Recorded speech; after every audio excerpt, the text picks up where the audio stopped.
Israel in the Bible is not the same Israel as today. And I know what you're thinking, and you're already jumping into conclusions, but hear me out. People are over here fighting and debating over a misunderstanding of what Israel actually means. They think that the modern Israel is the same as the Israel God promised in the Bible. It's not. In the Bible, Israel means two things. First, Israel was a person. In Genesis 32, Jacob wrestled with God, literally fought him all night long. And after that, God changed his name to Israel, which means he struggles with God. Second, Israel became a nation. Jacob's 12 sons became the 12 tribes of Israel, God's chosen people. But hear this out, they were not chosen because of their land. They were chosen because of God's promise. But guess what? They lost their land. They were exiled because they turned away from God. Fast forward today, it's not ruled by biblical law. Not everyone there is a descendant of the 12 tribes. And the land does not define God's people.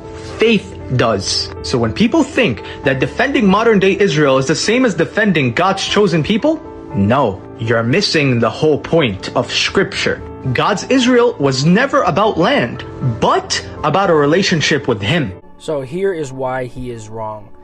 From before the time that the Israelites first saw the Promised Land, they were told that they'd be scattered throughout the world, and then brought back in the latter days. In Ezekiel 37, you'll find the famous dry bones vision, a prophecy of Israel's regathering beginning after World War II and continuing to this day. The English first began to push for a Jewish homeland in 1917, when the UN finally recognized the right of the Jewish people to a land of their own. In 1948, they carved out the small stretch of land that borders the Mediterranean where the ancient Jews had always lived. David Ben-Gurion was the nation's first prime minister. Using the prophecy from Ezekiel 37, he named the land Israel. The Jewish people are descendants of the ancient Israelites who occupied the land in biblical times. The current nation's role is to uphold the Jewish people's right to return to their ancestral homeland, which is consistent with Scripture.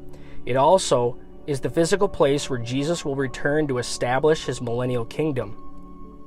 Of the remaining prophecies yet to be fulfilled by Christ, all of them are related to the land of Israel and the descendants of Israel.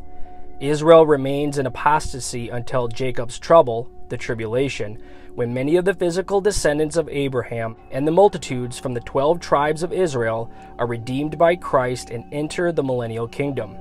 Then, as Romans 11:26 says, all Israel will be saved.